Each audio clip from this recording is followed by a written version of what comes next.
There is a sound a large aircraft makes when the pilot pushes the throttles forward for the last time, and it is not a sound you forget once you have stood close to it in the dark. It begins low, a tremor you feel in the fillings of your teeth before you hear it, and then it climbs and keeps climbing until it fills the whole sky and there is no room left for anything else. Not your own voice, not the wind off the moor, not the thought you are trying to hold in your head. I was standing at the edge of the King's airfield at Harrogate when I heard it that morning, and the thought I was trying to hold was very simple. The Queen Consort is on that aeroplane, and she is not coming back unless we make her. It was not yet 5 o'clock. The eastern sky over the estate was the color of old pewter, no sun in it, only the promise of one, and the runway lights ran away from us in 2 straight amber lines toward the pale gap where the moor met the cloud. Frost lay on the grass verges. My breath came out of me in ragged flags. And 100 yards off, swinging its nose onto the centerline with its landing lights blazing like 2 small suns, was a long-range jet the color of cream and gold, the private aircraft that lived in the Crown hangar and flew the King's household to wherever the King's household needed to go. Except the King had not called for it. The King was asleep in the east wing of the palace, with no notion that his wife had gone. I want to tell this properly, because in the weeks after there were a great many versions told, and most of them were wrong, and some of them were wrong on purpose. I was there.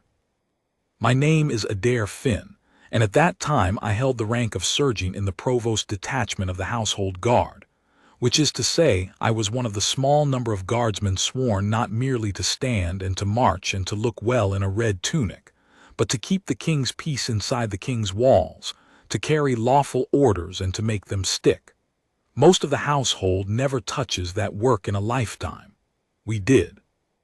And the man beside me at the edge of that runway, the man watching the aircraft turn its nose toward the open moor with a stillness I have never in my life been able to imitate, was Captain Corin Vale, the provost of the household, my officer, and the only person on that airfield who understood exactly what was about to happen and exactly what it would cost.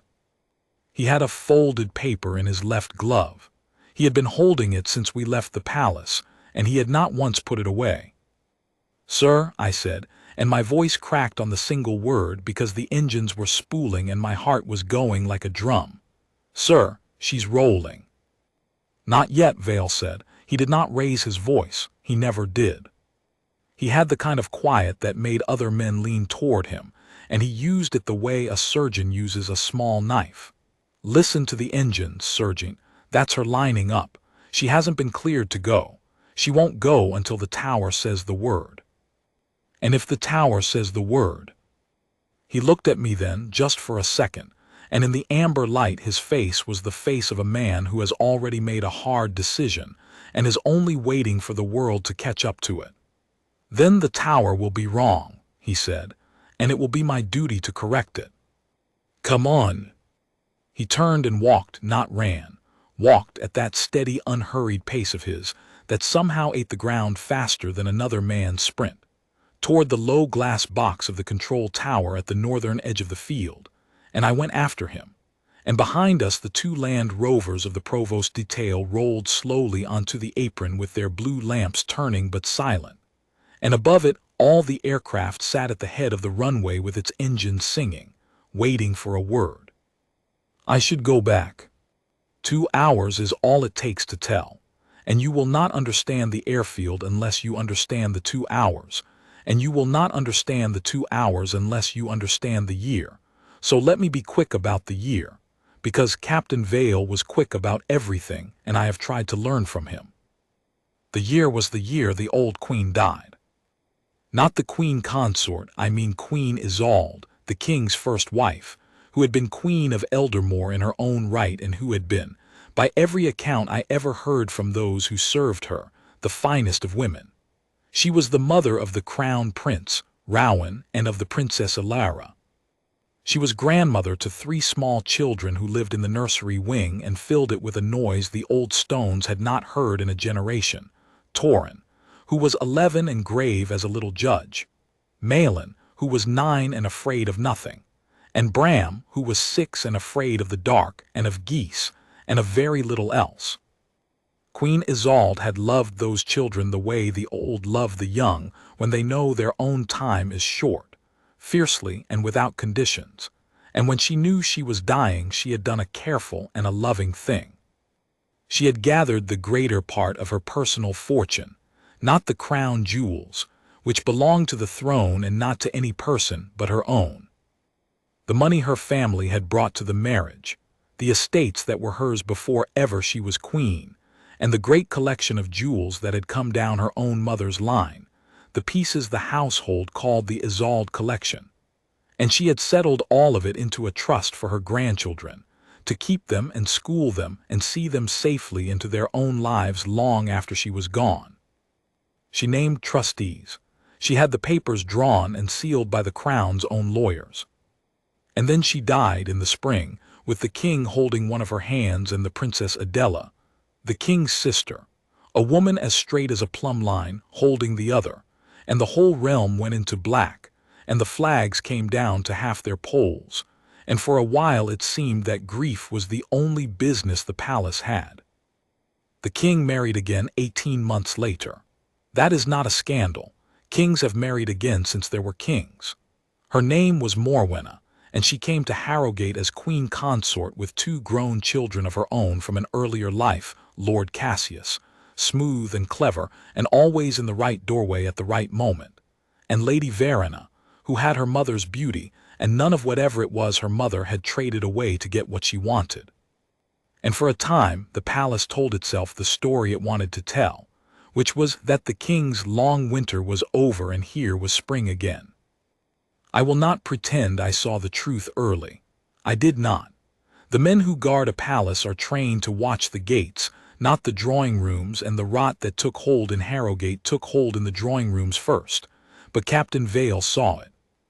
He saw it the way he saw everything, sideways and slow and certain, and the first I knew of it was a night in autumn when he came back from a duty I had not been told of, sat down across from me in the guardroom, and said, without any preamble at all, "Adair, what would you do if you learned that a person of very high rank was stealing from 3 children, and that everyone who might stop her was either afraid of her or being paid by her?" "I'd stop her," I said, because I was young. "Would you?" said Vale, and there was no mockery in it, only a kind of weariness. "And how would you go about stopping someone the law is frightened to touch?" I had no answer. He had not expected one. He was not really asking me. He was asking the room and the night, and I think he was asking the memory of the old queen, whom he had guarded for 11 years before she died, and whom he had loved in the disciplined and unspoken way of his kind, more than he ever loved anything in this world except the thing he served. Here is what he had learned, pieced together over a long gray autumn from a frightened trust clerk, from ledgers that did not add up, from a jeweler in the town who had been asked to value pieces he should never have been allowed to touch. The Isolde collection was leaving the palace. Not all at once, a piece here, a piece there, quietly, on the authority of the Queen Consort, who had made herself indispensable to the running of the household, and who had, with Lord Cassius's clever help, got her own name written onto papers it had no business being on. The trust that was meant to keep 3 children was being bled a stone at a time, and the money that came back for those stones was going somewhere no honest accounting could follow. And every trustee who might have raised the alarm had been replaced, or bought, or so tangled in Cassius's paperwork that they dared not move. It was theft, plain and enormous, dressed up in the clothes of high rank so that no ordinary man would ever dare to call it by its name. "Then we tell the king," I said. "We will," said Vale. "But not with a story. The king has been told stories about her before, by people who wished her ill, and he did not thank them, and why should he? A man does not want to believe such a thing of the woman he married. We do not go to the king with a story. We go to him with proof he cannot argue with, and with the law already in our hand, so that when he says yes, and he will say yes, because whatever else Alaric of Eldermore is, He is not a man who will let 3 children be robbed. There is nothing left for anyone to do but obey. That is the kind of man Corin Vale was. He did not want to win an argument. He wanted to make the wrong thing impossible. So he built it. All that winter he built it, carefully, lawfully, telling almost no one. He found the honest trust clerk and kept him safe. He found the jeweler's records. He found at the last the thing that mattered most, which was the ledger, the true ledger, the one Lord Cassius kept for himself, in which the stolen pieces and the sums they fetched were set down in a clerk's neat hand, because even thieves must keep their accounts. And when he had it all, he did not go shouting through the palace. He went quietly to the Princess Adela. I have said she was straight as a plumb line. She was more than that. She was the one person of the blood whom Morwenna had never managed to charm, frighten, or corrupt, because Adela wanted nothing the Queen Consort could give and feared nothing the Queen Consort could take.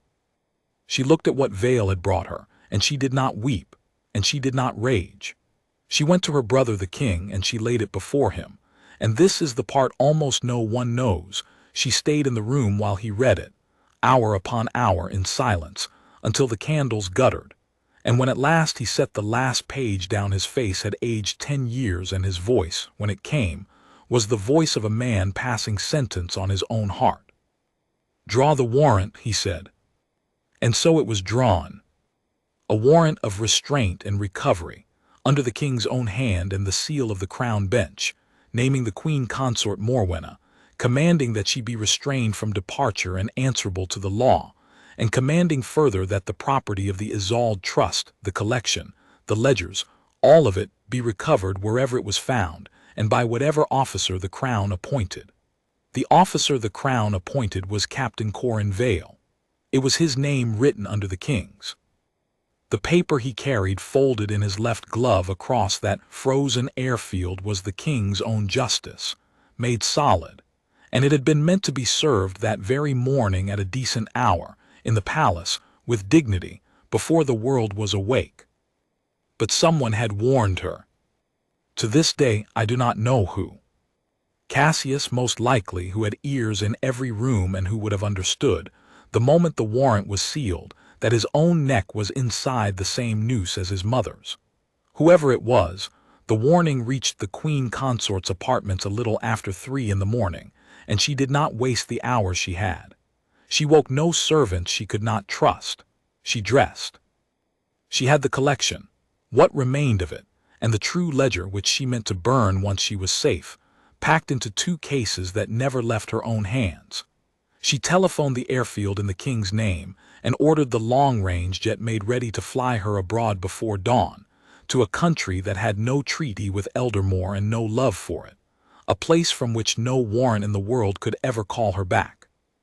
And she went down through the sleeping palace and out to the car and away to the airfield, believing, and she had every reason to believe it, that by the time the household woke and the king learned what had happened, she would be a speck over the sea, beyond the reach of any law that had ever been written. She had reckoned with the law. She had reckoned with the king. She had reckoned with the whole slow machinery of a palace that moves at the pace of ceremony.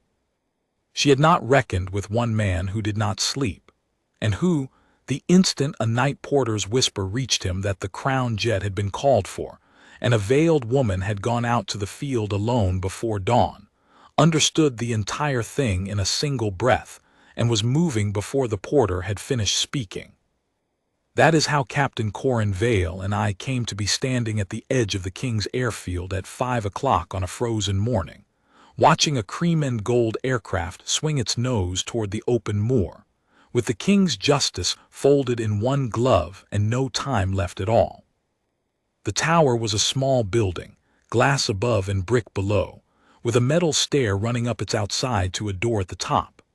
Vale went up that stair the way he did everything, without hurry and without noise, and I was 2 steps behind him with my heart in my mouth, and he opened the door at the top without knocking and stepped into the warm, bright room where 3 people were about to decide, without knowing it, which side of history they would stand on.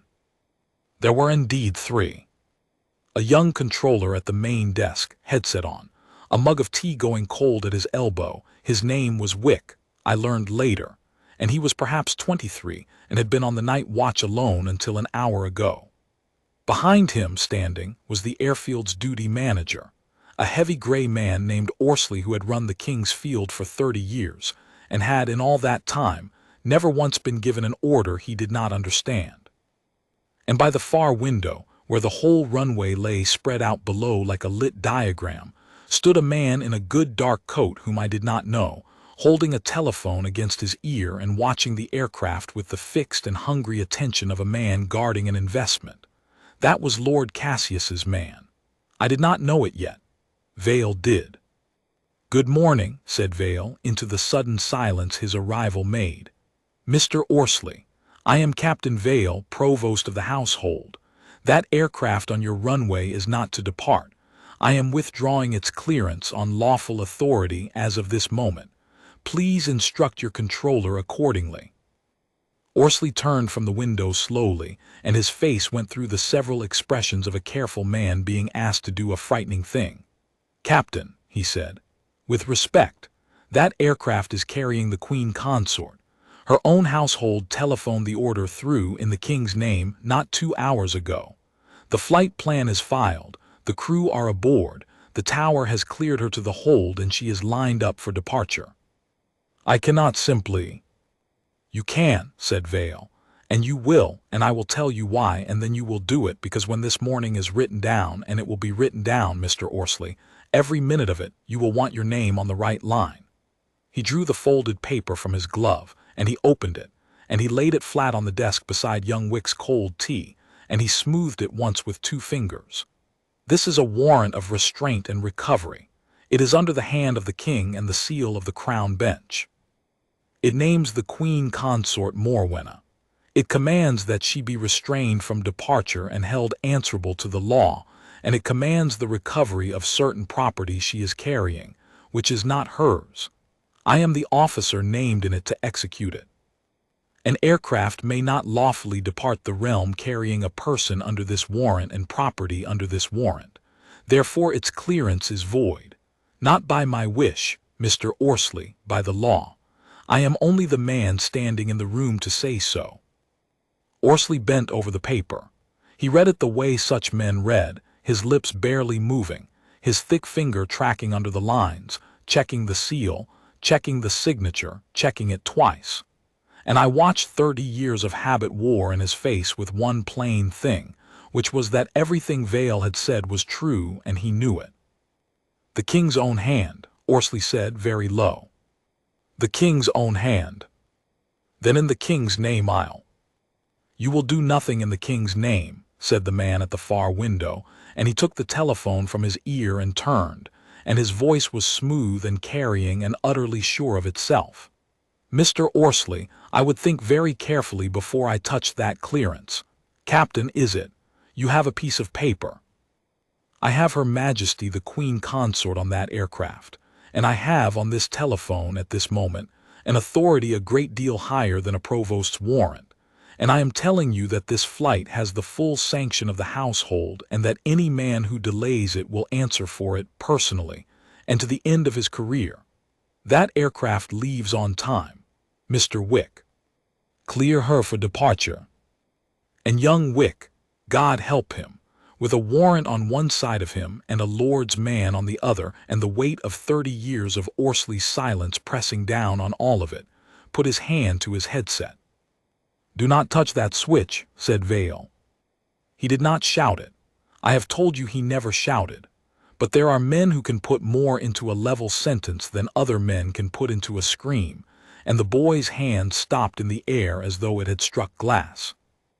"Mr. Wick," Vale said, and now his voice gentled because he understood exactly what he was looking at, which was a frightened young man being asked to ruin himself by one of 2 people and unable to tell which. "Look at me, not at him, at me.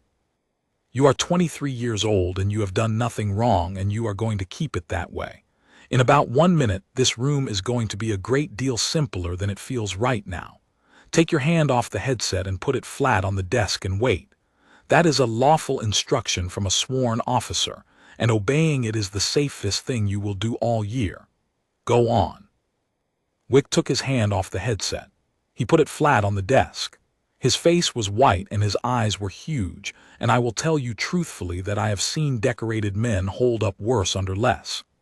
Vale gave him a single small nod, the kind you give a man to tell him he has just done the bravest thing in the room, and then he turned to the man in the good coat, and the temperature of his voice dropped by 20 degrees. "You," he said, "give me the telephone." "I will not," said the man. "You have no. I have a warrant that empowers me to recover property and to command any assistance I require in doing it, and I am recovering first the name of the person on the other end of that telephone, because you have just claimed an authority higher than the king's in the king's own airfield, and that is either the truth, in which case you will be glad to prove it, or it is a lie told to obstruct a lawful warrant, in which case you have committed a serious offense in front of 3 witnesses. Which is it? Give me the telephone, and we shall all find out together." The man's smooth face did something then that I have never forgotten. It flickered.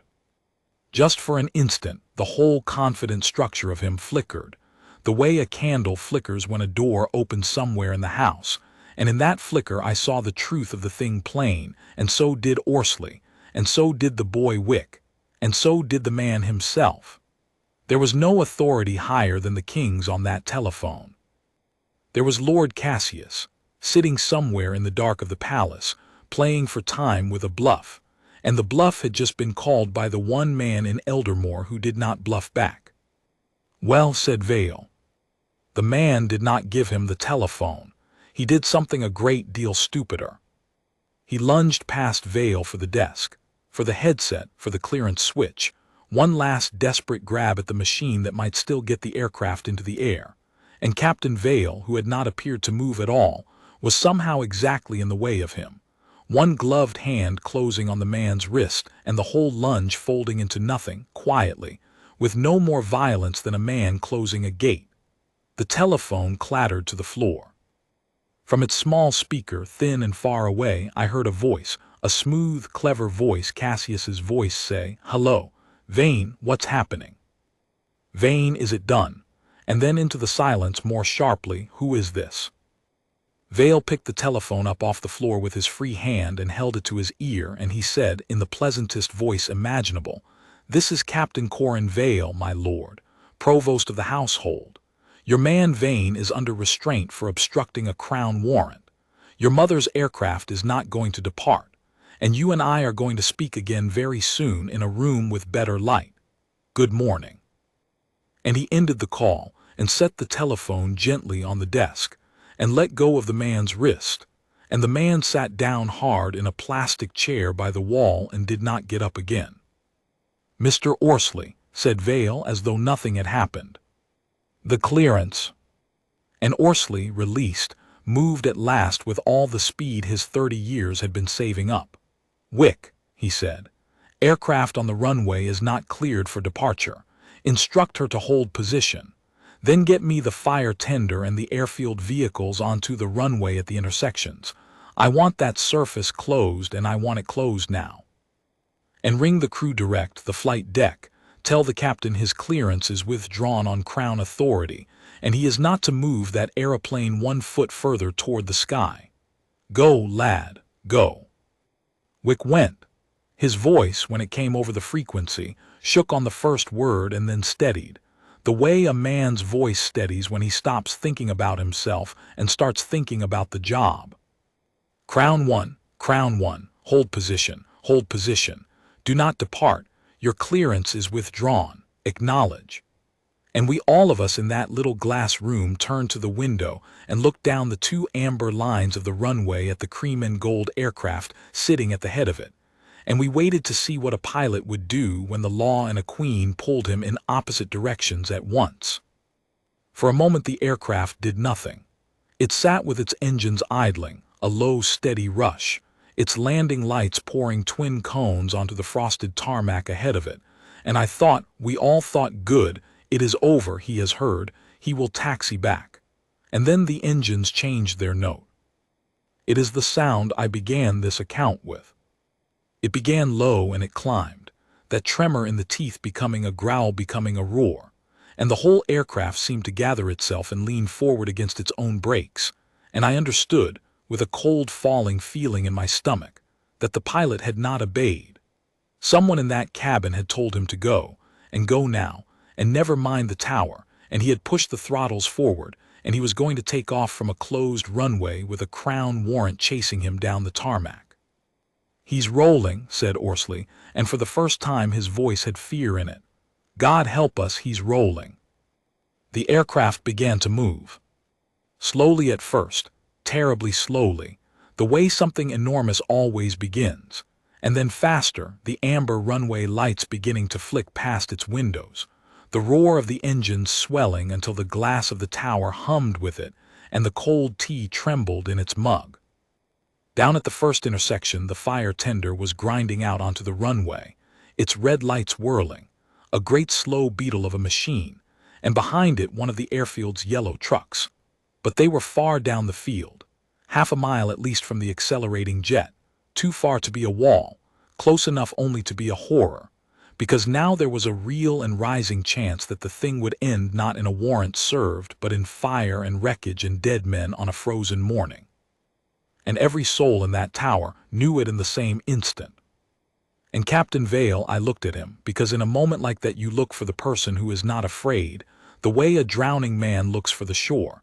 Captain Vale had not moved from where he stood, and his face was as calm as the surface of a deep well, and he was watching the aircraft not with terror but with a kind of grave attention as though he were reading it, and he said quietly, almost to himself, "No, no, he won't. He's a king's pilot.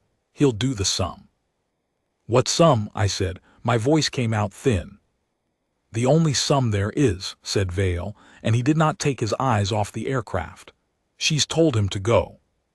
But he can see the tender on the runway ahead of him, and he's heard the tower withdraw his clearance, and he is a professional man with 100 souls worth of judgment drilled into his hands, and somewhere in the next 4 seconds a part of him that is older and wiser than the woman shouting behind him is going to reach up and take hold of those throttles. Watch. Watch his engines. Not the wheels. The engines." I watched the engines. I did not know what I was watching for, and then I saw it, or rather I heard it, felt it, because the sound of a large aircraft rejecting its takeoff is as unmistakable as the sound of it committing to one, only in reverse. The roar, at its very peak, snapped off. Just cut. The engines went in a heartbeat from that sky-filling scream down to a coarse thundering shudder as the thrust reversers slammed open, and the whole vast machine seemed to sit down on its own brakes, wheels smoking, the nose dipping, the landing lights juddering as the tarmac tore past slower, and slower and slower, the aircraft shedding its speed in a long screaming protest that I felt in my chest like a blow, until at last, a bare few hundred yards short of the fire tender, short of the wreck that might have been, it rolled to a heavy, defeated, ticking stop in the middle of the closed runway, its engines winding down, steam curling off its brakes into the cold air. Silence came back into the world, so suddenly it rang. "There," said Vale softly, and if there was relief in him he permitted himself exactly one breath of it, a long slow exhale through the nose before he was moving again. "He did the sum. Good man. Mr. Orsley, hold everything where it is. Keep your vehicles on the surface, keep the field closed, no one goes near that aircraft but my detail. Sergeant Finn with me. And to Wick gently in passing. You did well, lad. When they ask you afterward, and they will, you tell them you held position, and you told the truth into a microphone while grown men lost their heads around you. That is a thing to be proud of your whole life." And Wick, 23 years old and shaking, looked up at him as though Vale had knighted him. We went down the metal stair 2 at a time into the shattering cold, and the Land Rovers swung round to meet us, and we drove out across the grass and onto the runway toward the aircraft, which sat now under the whirling lights of the fire tender like a great wounded bird brought down out of the sky. Behind us the pewter of the eastern cloud had begun, very faintly, to warm. Dawn was coming. It would find the Queen Consort still in the realm. The aircraft's forward door was already opening as we pulled up. The air stair unfolded itself down onto the tarmac, and in the lit oblong of the doorway a figure appeared, and I will not soon forget the sight of her. She had come out to flee in the dark, and she had dressed for a colder country than the one she was leaving, a long traveling coat of dark wool, a fur at the collar, her hair done and pinned as though for a journey among strangers she meant to impress. And even at that hour, even in that circumstance, she carried herself down those steps as though she were descending into a room that would rise for her.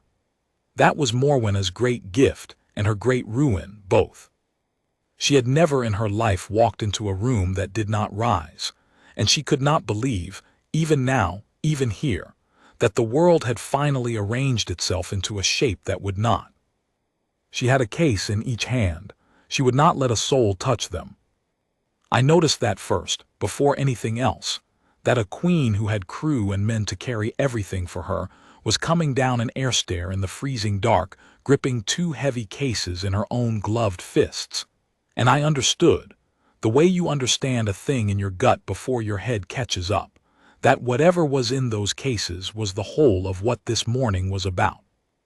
She reached the bottom of the steps and she stopped, and she looked at the Land Rovers, and the men, and the fire tender and the closed runway, and last of all she looked at Captain Vale, who had stepped down from the lead vehicle and was walking toward her across the tarmac at that unhurried pace, and her face, in the mingled light of the landing lamps and the whirling red of the tender, was a study I have gone back to many times in my mind.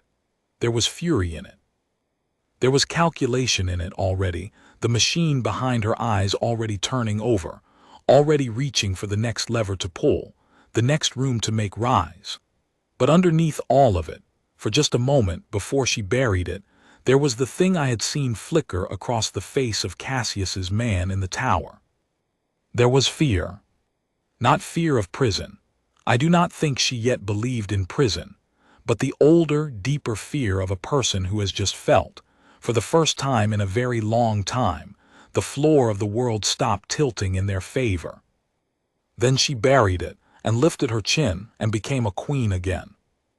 "Captain Vale," she said. Her voice was beautiful and cold, and it carried across the tarmac without effort. "You have made a terrible mistake." "Good morning, ma'am," said Vale. He stopped a proper distance from her, exactly the distance a guardsman keeps, neither a step too close nor a step too far, and he inclined his head the precise degree that her rank required and not 1 degree more. "I am sorry to meet you in the cold. I will be brief, so that we may all get out of it." "You will be brief," she agreed, "because you are going to stand aside and I am going to get back onto that aircraft. And by the time your king wakes I will be gone, and you, Captain, you will be a footnote in a very unpleasant story about a soldier who forgot his place. Do you understand me? I am the Queen. That word still means something in this realm, whatever a piece of paper says. Stand aside." "I can't do that, ma'am." "You can't."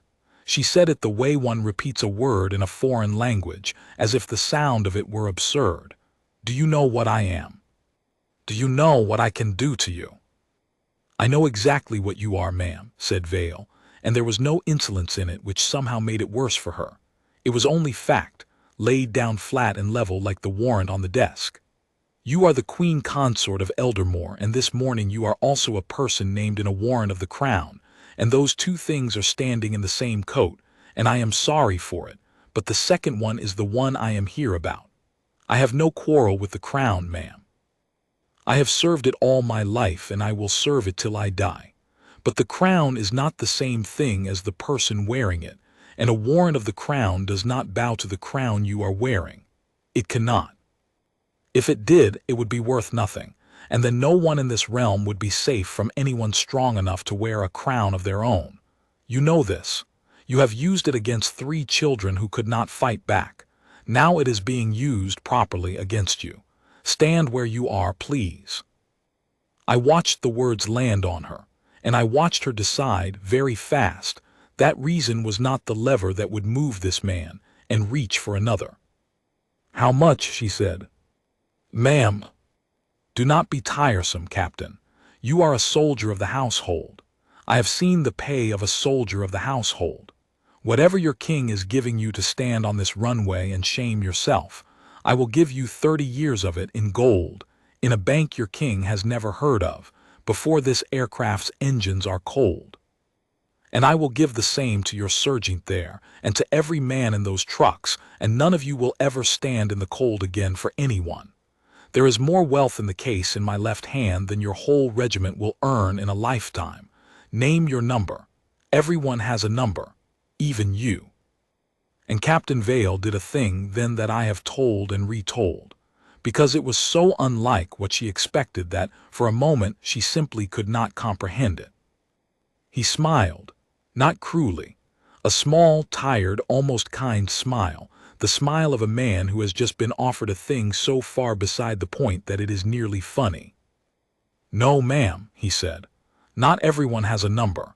That is the mistake. I think it may be the only real mistake that people like you always make. You believe it because it has always been true of everyone you have ever needed to buy. But there are men in the world you simply have not met, because men like that do not come to rooms like yours, and I am sorry to be the one to introduce you to the fact this morning on a cold runway. There is nothing in that case for me. There never was.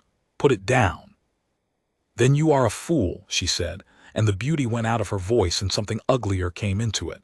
"And fools can be broken as easily as honest men, more easily. You think you have won something. You have won nothing. Do you imagine my son is idle? Do you imagine there is no one awake in that palace but you? By now the king has heard a different account of this morning than the one you think you carry in your glove. By now there are people at his ear who will tell him that his loyal provost has gone mad, has assaulted a lord's man, has closed the royal airfield and pointed fire engines at his queen, and he will believe them, Captain, because it is easier to believe that one soldier has lost his mind than that his own wife." She stopped. She had come very near to saying the thing out loud, and even now, even here, she could not. "You will get your counter-order," she said instead, low and certain.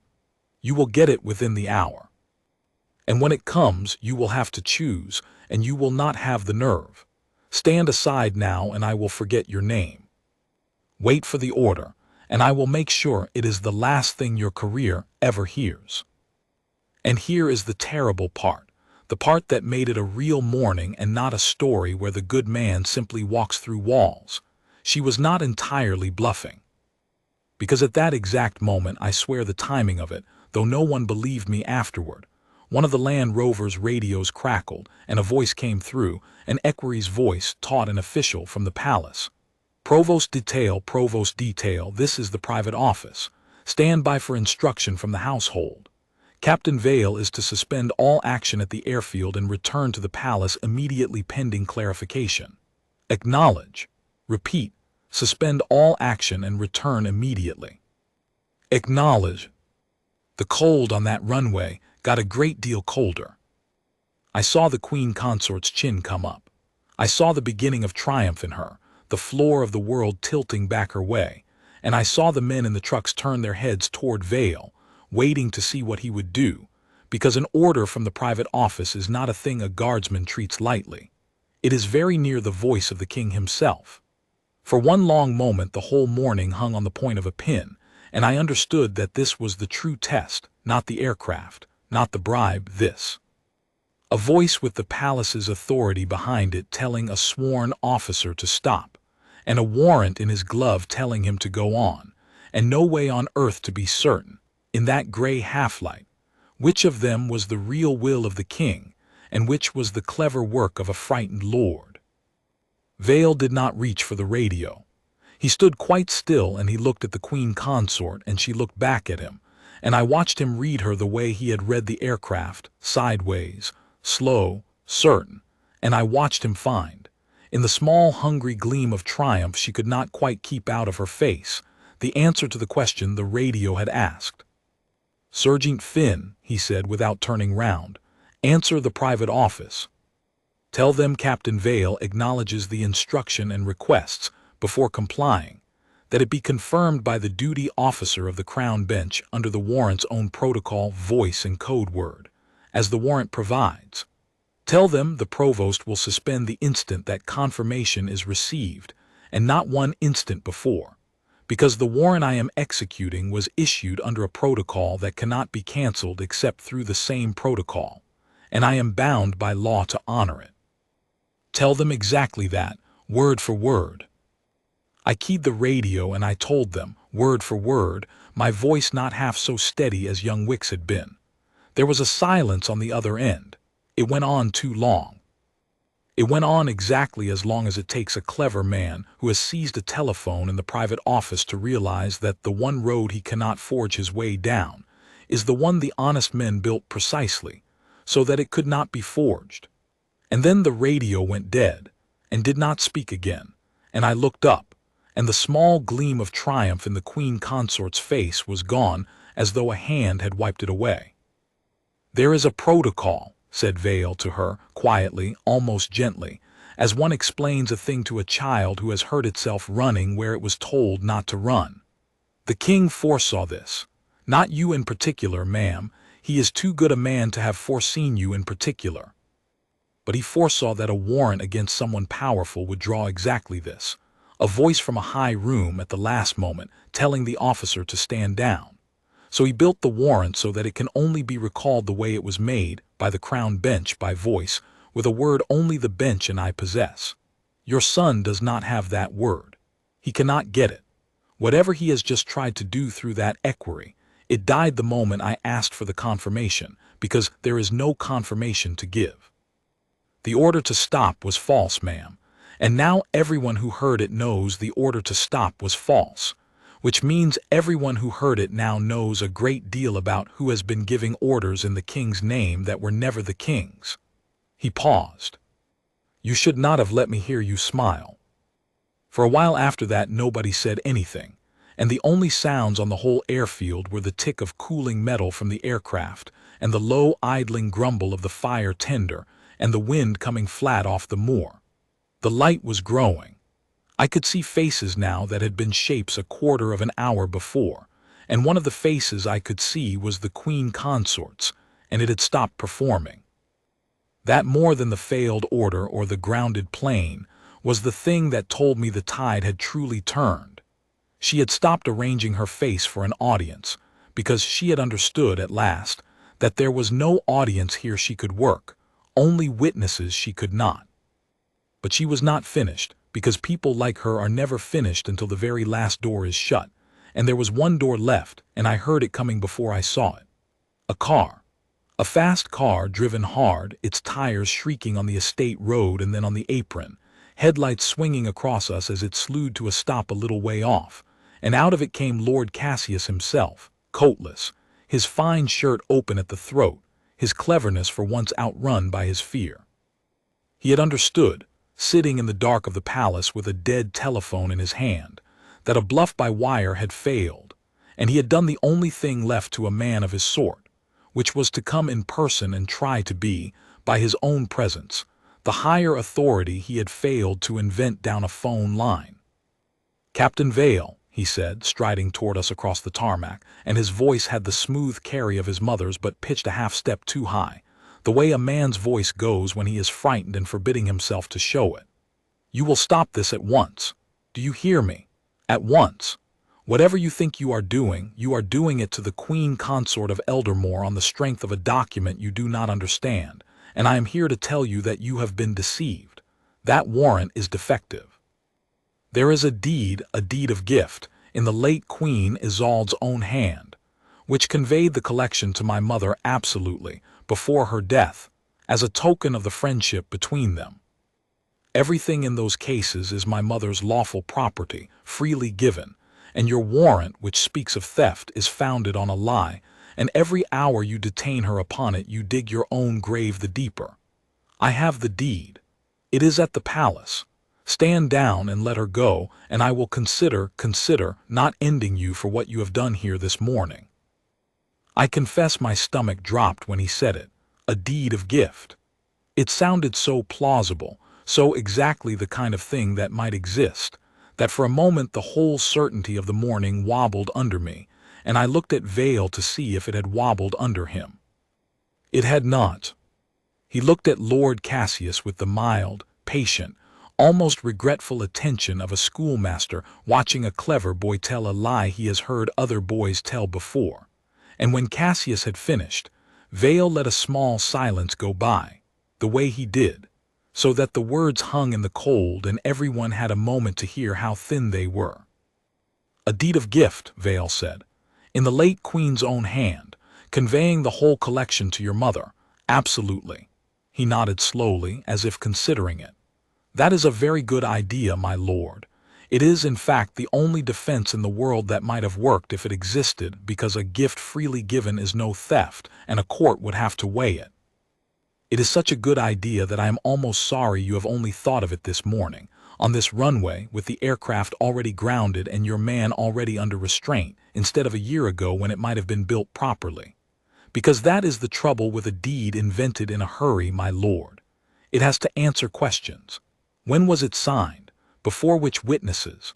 Lodged with which lawyers? Registered against the trust when, before the trust was settled, or after? Because if before, it cannot touch property that was not yet in the trust, and if after, then the late Queen gave away, on some particular dated afternoon, the very things she had already and formally settled upon her own grandchildren, which no court in Eldermore will believe of a dying woman who loved those children more than her own breath, without proof so heavy it cannot be lifted. So, produce it. Not tell me of it, produce it. Bring me the deed, with its date and its witnesses and its registration, and I will read it here on this tailboard in front of all these men, and if it is genuine, I will apologize to your mother on my knees and carry her cases up those steps myself. Where is it?" Cassius's mouth opened. And here is the thing about a lie told to a man who has spent a whole winter living inside the truth of a case. It cannot survive contact with the details, because the liar has not lived where the details live. Cassius knew the shape of the lie, a deed, a gift, a friendship, but he did not know its furniture, its dates, its witnesses, and Vale did. Vale knew the true dates of everything down to the hour, and one plain question after another walked Lord Cassius backward across the tarmac, until he stood with his back very nearly against his own car, and no room left to retreat into. "The deed is at the palace," he said. "It will be produced in its proper time before a proper court, not shouted for on a runway by a—" "There is no deed," said Vale. He did not say it harshly. He said it the way one says a thing that has simply become too plain to leave unspoken. "There was never a deed. If there were, your mother would not have needed an aeroplane in the dark, my lord. A woman who owned these things by a good deed of gift stays and produces her deed and wins. She does not flee the realm before dawn with the property gripped in her own two hands and the accounts hidden under a false bottom. The flight is the confession. Everything you have said this morning, everything your mother has said, all the orders and the bluffs and now the deed, has been the sound of two clever people discovering, one door at a time, that there is no door. You are at the last one now. There is nothing behind it but the truth. I am sorry for you, I mean that. You were a boy once who did not choose your mother, but I am not going to let you open a door that is not there." He turned his head. "Sergeant Finn, Lord Cassius is not to leave the airfield. He is a material witness, and I think before the day is out a good deal more than that. 2 men on him, courteously. He has done nothing this morning that a warm room and a lawyer will not sort out, which is more courtesy than he showed 3 children, but that is the difference between his law and ours. 2 of my men closed on Cassius, courteously, as ordered, and the fight went out of him all at once, the way it goes out of a man when the last idea he had is taken from him, and he let them walk him to the second Land Rover and sat where they put him and stared at his own hands, and I have wondered since whether, in that staring, he was tallying for the first time not what he had lost but what he had done. I like to think so. It costs nothing to think so." And it was into that stillness Cassius seated and silent, the Queen Consort standing straight and cold beside her 2 cases, the honest men of the airfield ranged around in the growing gray light, that the second car came up the estate road. This one did not come fast. It came at a measured pace, A long dark palace car with the small standard on its wing that I knew at a glance, and it drew up gently at the edge of the apron, and a footman had the door before it had fully stopped, and out of it, in a plain gray coat with her hair undone and her face set like carved stone, stepped the Princess Adela. Every man on that airfield came to attention without being told. There are people in the world whose mere arrival reorders a room, and she was one, not by charm. She had none of her sister-in-laws, but by the plain visible fact that she wanted nothing and feared nothing and had come only because a wrong was being righted and she meant to see it done. She had been woken, I learned later, the moment the false order to the private office was uncovered. The king, understanding in an instant what it meant, and knowing his own presence at the airfield would turn a matter of law into a matter of a husband and a wife before the whole household, had sent his sister in his place, with his voice in her mouth, and in her gloved hand, the one thing that would end every remaining doubt. The confirmation under the warrant's own protocol, the code word by voice, carried not down a wire that could be faked, but by the living person of the king's own sister, who could not. She did not go to Morwenna. She did not so much as look at her, and I think that silence was the heaviest word spoken on that airfield all morning.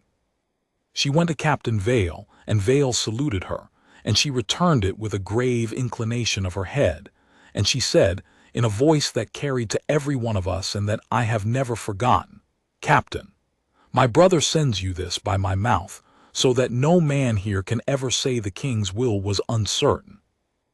And she gave him the confirmation, the true word, the one Cassius could never have got, and Vale received it and answered it as the protocol required, and it was done, and the last shadow of the false order that had hung over the morning was gone as though it had never been, burned off like the frost by the risen sun. Then the princess turned, and looked at last upon the men and the vehicles and the grounded aircraft and the 2 cases on the tarmac, and she raised her voice just a little, so that it reached the airfield men and the crew and everyone standing in that cold. And she said, "Let it be known, and let it be witnessed that everything done here this morning was done by the lawful command of the king, in the king's name, for the recovery of what was stolen from 3 children of this house, and that the officer who did it, Captain Corin Vale, did it exactly as the law and the king required, no more and no less. Any man who says otherwise hereafter says it against the crown itself." She let that settle. Then more quietly to Vale alone, though I stood near enough to hear, "He could not come himself, Captain. You understand why." "I understand, ma'am," said Vale. "It was better he did not. This was the law's morning, not a marriage's. You have made it so by coming in his place. The realm will remember that it was the law that stood on this runway and not a wronged husband. That is a great gift to give a king." Adela looked at him for a moment with something in her stone face that was almost, not quite, a smile. "Isolde chose her guards well," she said. "She always said so. Finish it, Captain." And she stepped back and became a witness among the witnesses and left him to it. So it was, with the king's true confirmation given and the king's sister standing witness, and every false door in the morning shut and sealed, that Captain Vale turned back one last time to the Queen Consort, who had watched the whole of it, the deed exposed, her son taken, the princess arrive with the very word she had counted on no one being able to bring, with a face from which, at the end, even the coldness had begun to crack. "It is finished now, ma'am," Vale said, and there was no triumph in it, none, only a kind of weariness and I think a kind of pity. "There is no order left to give and no one left to give it to, no deed to send for, no country to fly to, and no lever in the world to pull. There is only the truth and the cold and a long day ahead of us all. I am going to ask you once more, plainly, and then I am going to do my duty either way. Will you set down what is not yours and come to the palace, and answer to the law like anyone else the law has ever called, or will you make me take it? Which will you give me?" She did not answer. There was nothing left to say that would work, and she was, whatever else she was, too intelligent to waste breath on the things that would not. So she changed the shape of herself one more time. I watched her do it. Watched the fury and the fear go down out of sight beneath a great cold composure. The composure of a woman deciding that if she could not fly she would at least not be seen to fall. And she set down the 2 cases on the frozen tarmac, one on either side of her, with a care that told me more than any confession could have. And she folded her gloved hands, and she said, "Then arrest me, Captain, and have done. But you will not touch these.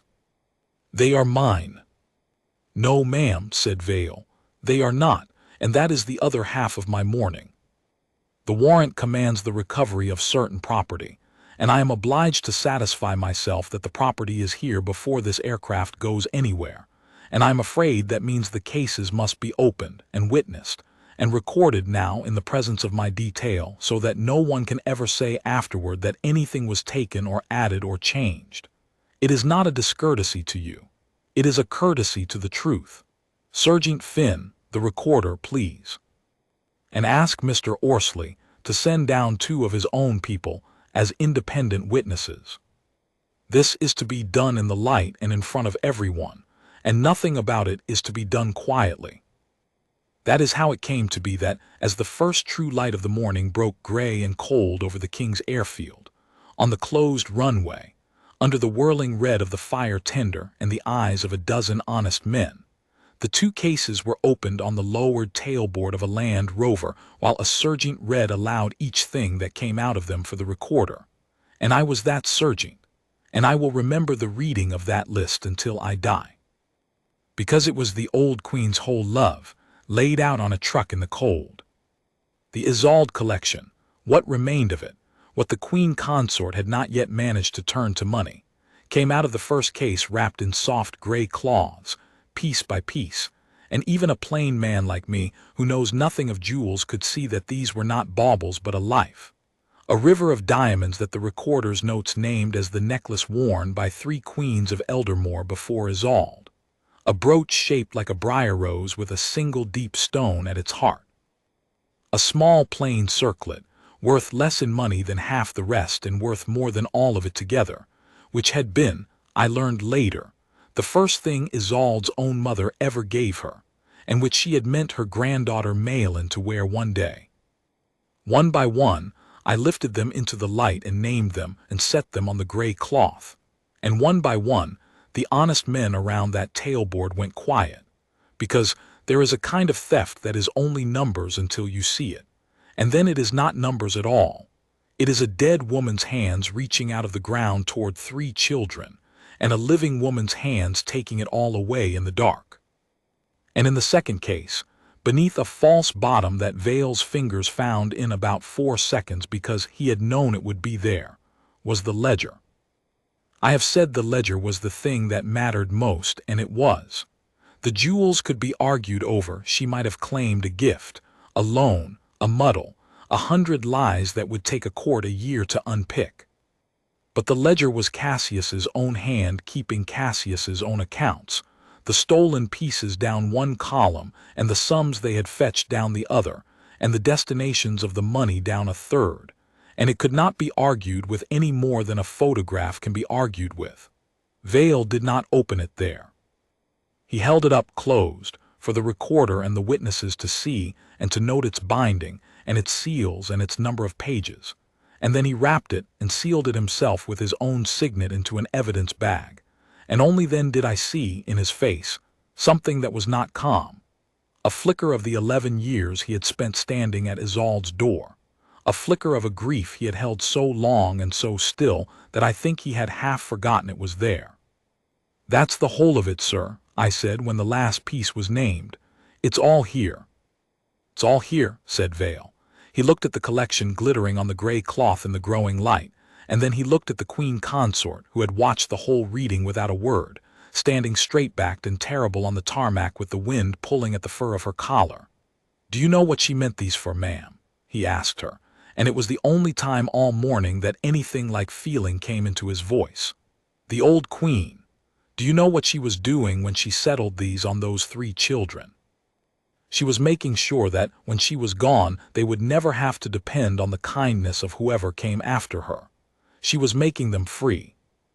That is what you have been selling, one stone at a time, not jewels, their freedom from people like you. He was quiet a moment. Close the cases, Sergeant. Log them to the bench. We're taking them home. Then he turned at last to the aircraft. And to the business the title of this whole account has been promising, which is what became of the plane. The flight crew had come down onto the tarmac by then.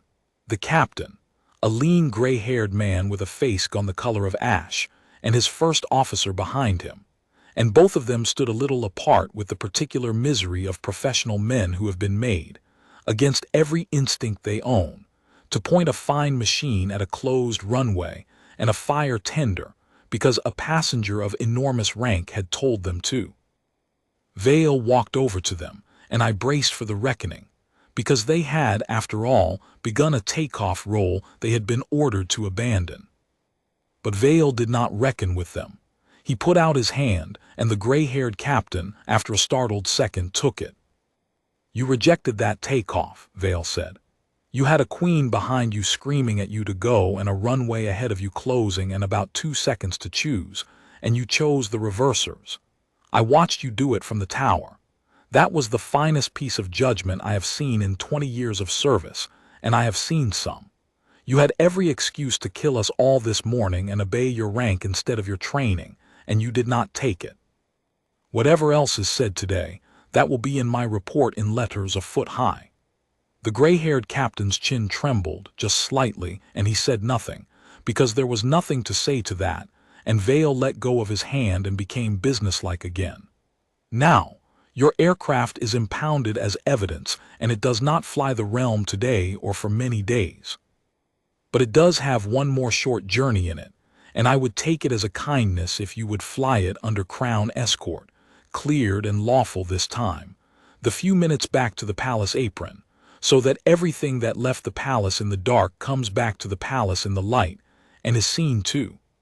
The cases will come with me by road, under guard. But the aircraft that was meant to carry a queen out of the reach of the law is going to carry itself back under the eyes of the whole household instead, and land at the palace, empty of its purpose, in front of the king. Will you fly it there for me?" And the gray-haired captain looked at Corin Vale for a long moment, and then he straightened, and something came back into his ashen face that the last hour had taken out of it, and he said, "It would be an honor, Captain." And that is the plain truth of the phrase that ran round the whole realm afterward in a dozen garbled forms, that the Provost stopped the Queen Consort's flight and sent the plane back to the palace. He did. He sent it home.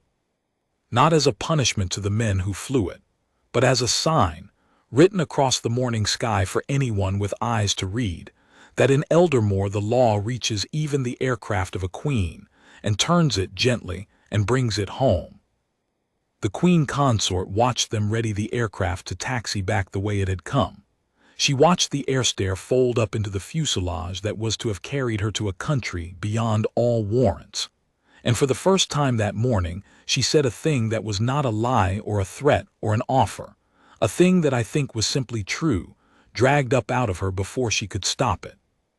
"He will never forgive me," she said, "not to Vale, to the aircraft, or to the cold, or to herself. Alaric, he will never." "No, ma'am," said Vale not unkindly. "I don't expect he will. But that was never mine to give or to take. My part was only to see that the children get their freedom back and that you answer for it in a proper court in the light, with every protection the law gives even to you, the same law, ma'am, the exact same law you have spent a year treating as a thing that was beneath you. It is not beneath you. It is over you and over me and over the king. That is the whole of what it is for. Sergeant Finn, bring the vehicle round, ma'am, if you please. We are going to the palace." The road from the airfield to the palace runs 3 miles through the estate, between avenues of old limes, and we drove it slowly in the growing light with the Queen Consort in the second vehicle between 2 of my steadiest men, and Vale beside me in the first with the evidence bag on his knee and the 2 cases in the back under a guardsman's hand. No one spoke. Away to our left, above the trees, the cream and gold aircraft climbed off the closed runway at last, cleared, lawful, escorted, banked in a long, slow curve against the pale morning, and set its nose toward the palace ahead of us, so that for a few minutes we in the aeroplane traveled the same road home, it in the air and we on the ground. And I remember thinking that in all my service I had never seen anything at once so strange and so right. The palace was waking as we came up the great drive. Word had run ahead of us the way word does. I never learned exactly how, but by the time our little convoy swung under the arch into the inner court, the household was there. Not summoned. There had not been time to summon them. They had simply come, the way people come when the ground of their world has shifted under them in the night, and they stood in the cold along the colonnades and on the steps in whatever they had thrown on, and they watched in a silence I have never heard the like of before or since. And on the topmost step, in a plain dark coat, bareheaded, with the Princess Adela at his shoulder and the Crown Prince Rowan beside her, stood the king. I do not know how long he had been standing there, long enough that the cold had reddened his face. He had the look of a man who has been given, in the space of a single hour before dawn, more grief than most men are asked to carry in a year, and who has decided, somewhere in that hour, to carry it upright. He watched the aircraft come in over the parkland and settle onto the apron beyond the east wing with a long sighing roar. He watched our vehicles stop at the foot of his steps. He watched Captain Vale get out and come to attention and salute him, with the evidence bag held against his side. "Report, Captain," said the king. His voice was steady. It cost him something I cannot measure to make it so. "Sire," said Vale, "the warrant is executed. The Queen Consort was restrained in the act of departing the realm and is here, unharmed, and will answer to the Crown Bench. The property of the Isolde Trust is recovered, the collection entire so far as it was not already sold, and the accounts that record what was. I have it all logged and witnessed and sealed.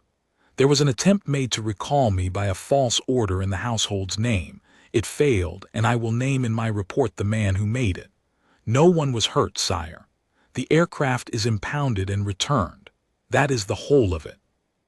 The king looked past him then to the second vehicle, to the woman being helped down from it between my two men, and for a moment, one moment, everything that was between them was in his face, all of it, the whole ruin of a marriage and a trust and a hope, and I had to look away, because it was not a thing a man should watch another man feel.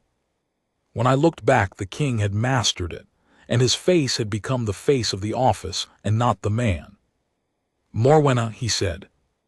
"Alaric," she said, and that was all. Whatever she had meant to say, and she had had 3 miles to prepare it, it did not come. Perhaps there was nothing. Perhaps that is the last truth about people like her. That when the crowns and the cleverness and the numbers are all taken away, and there is only the person left, standing in the cold in front of the one they have most wronged, there is nothing underneath at all, no self that was ever going to say the true and human thing, because the true and human thing was traded away so long ago that its place has grown over. The king turned from her. He did not have her taken away roughly. That was not his way, and it was not the law's way either. She was escorted, with every courtesy her rank still nominally afforded and every care the warrant required, to apartments in the east wing where she would be held, comfortably and closely, until the Crown Bench sat. Lord Cassius, already held from the airfield, was taken likewise into the law's keeping. He had not run in the end. Cleverer men than he have believed to the last that cleverness would save them. And his false order to the private office, and his man vain in the tower turned out to be, in the end, the least of the things the ledger in his own hand would prove against him. Lady Verena, who I truly believe knew far less than her mother and brother, and was as much used as guilty, was placed under no charge, but under a quiet and permanent removal from anything she might ever have touched, and vanished from the palace within the month to a life abroad that no one troubled to follow. But those are the ends of threads, and I have promised to tie them off, and I will quickly, the way Vale liked things done. The Crown Bench sat in the spring, a year almost to the day after Isolde died. It sat in the light, in open court, as Vale had wanted everything done, no quiet arrangement, no merciful shadow drawn over it for the sake of the throne's dignity. Because the throne's dignity, the king himself said in a sentence that was printed in every corner of the realm, is not served by hiding its wounds, but by showing that even its own household answers to its own law. The ledger was read into the record in Cassius's own hand. The jeweler testified, and the honest trust clerk, whom Vale had kept safe all that long winter, testified and did it bravely. And Corin Vale gave his evidence in a single gray morning plainly, without a wasted word.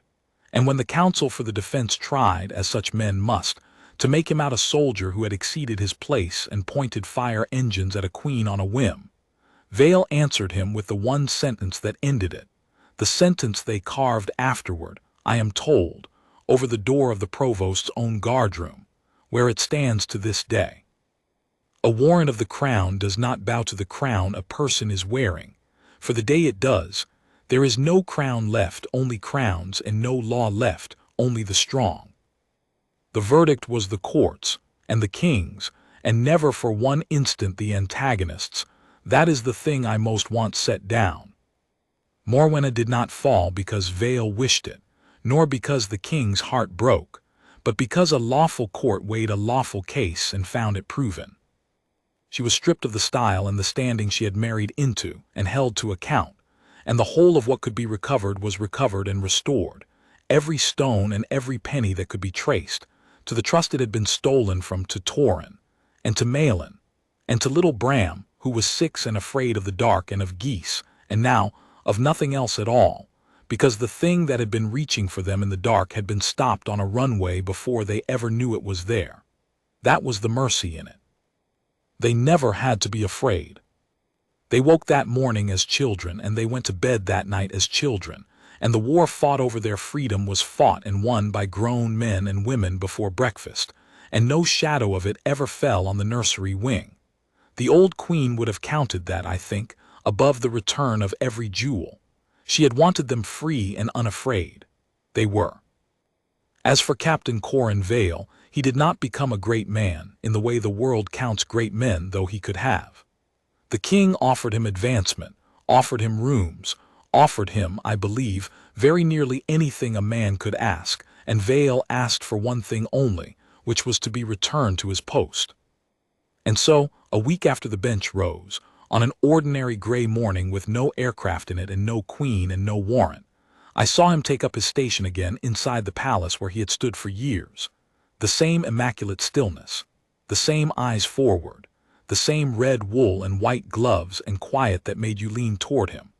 And a party of the household children came through the passage on their way to their lessons, Torin grave in front and Malin with her chin up and Bram small at the back. And Malin, who was afraid of nothing, stopped in front of the still figure of the provost and looked up at him for a long moment, and then, gravely, she curtsied to him, the way one does to a king. Vale did not move. A guardsman at his post does not move, and he did not. But I was near enough to see his eyes, and I saw them go down, just once, to the small girl in front of him, the girl the old queen had loved, the girl the little plain circlet had been meant for, the girl whose freedom had come home in a case on the back of a Land Rover. And I saw the 11 years and the long winter and the cold morning on the runway all gather in his face for the space of a single breath, and then let go. He gave her the smallest bow a man of iron discipline can give and still call himself at his post. An inch, less. It was the largest thing I ever saw him do. And then the children went on to their lessons, and the provost stood his ground, and the palace settled back into its ancient quiet around the both of them, and the morning went on the way mornings do, as though nothing had happened at all, which is, when you think on it, the whole of what men like Corin Vale spend their lives to buy for the rest of us. Not the drama, not the runway or the warrant or the great cases opened in the cold. Just the ordinary morning, safe, and the children walking through it unafraid, and no one but a handful of old soldiers ever knowing how near it came, one frozen dawn, to being otherwise. That is the true account, from a man who was there. Whatever else you have heard, believe this. The plane was sent back, and the children were made free, And the law held because one man understood that it only holds when someone is willing to stand on a cold runway and make it.